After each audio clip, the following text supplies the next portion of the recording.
Hey YouTube, it's Matches860 in my basement because it's too hot outside. Finishing up discussion on social media. We sort of covered friends in the first video, and in this video wanted to talk a little bit about policies that you set up and managing a social media site. And towards the end of the last video, I brought up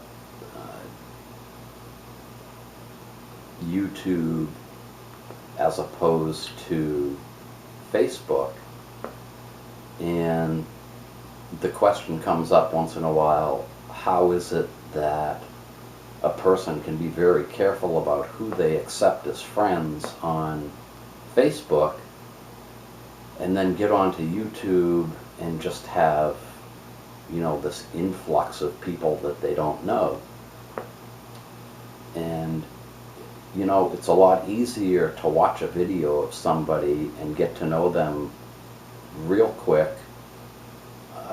as opposed to on Facebook, where you might do some text back and forth and even private messages. A video is much easier to judge whether that's a person that you could sit down and have a conversation with. And I think the other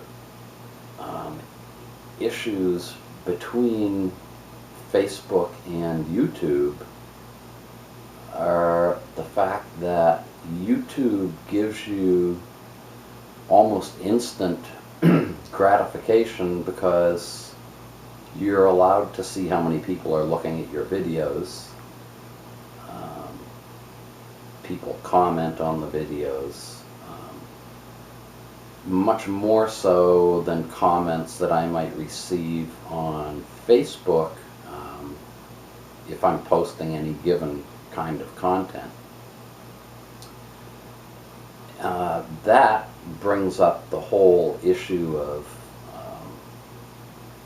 how you manage the two sites.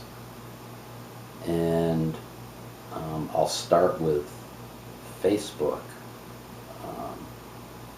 And the policy that I have for Facebook is that I post very generic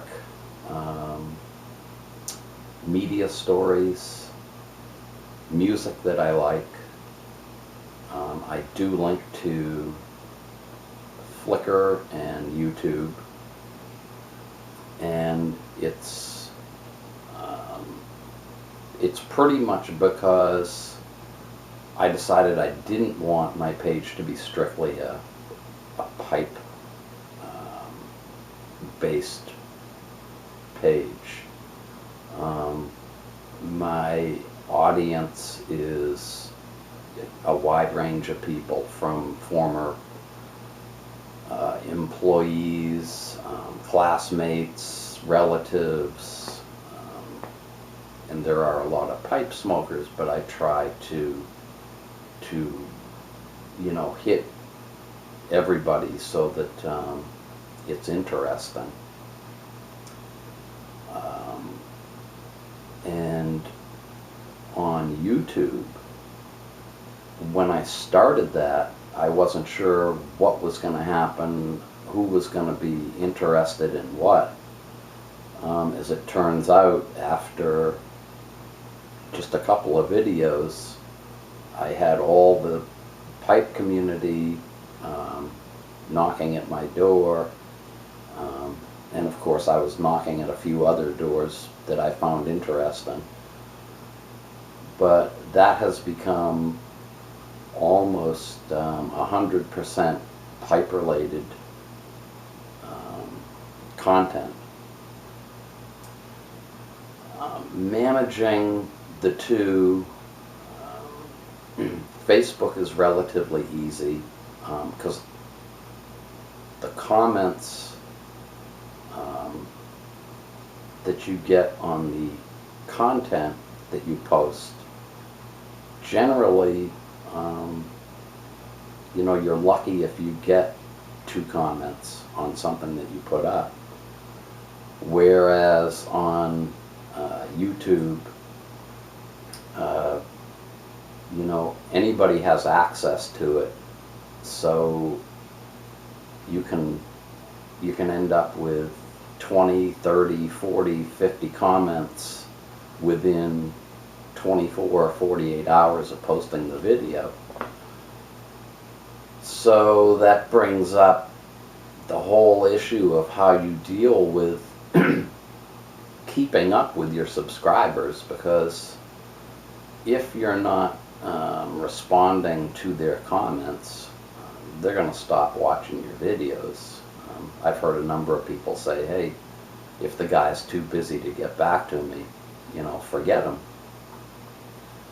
And that's the reason that I came up with my weekend preview. It kind of ensures that I'm going to post a video or 2 or 3 over the weekend. It also gives me 3 days after that, before I start the next cycle, to get back to the people who have left comments. So that's kind of how I manage the YouTube. Managing the Facebook, almost always I post content at the moment that I'm sitting at the computer. I do have the ability to post from a third party called Hootsuite, where if I'm in a situation where I'm going to be busy for a day or 2, the night before or several nights before, I can pre-program content that's going to be put on the page, and the application will take care of it without me intervening at all. And you know, that's one of my policies, is to keep the page current. I most certainly tend to follow people who are keeping their pages up.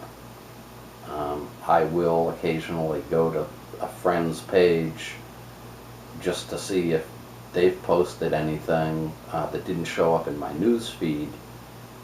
Quite often with some of those people, the last time they posted was Christmas.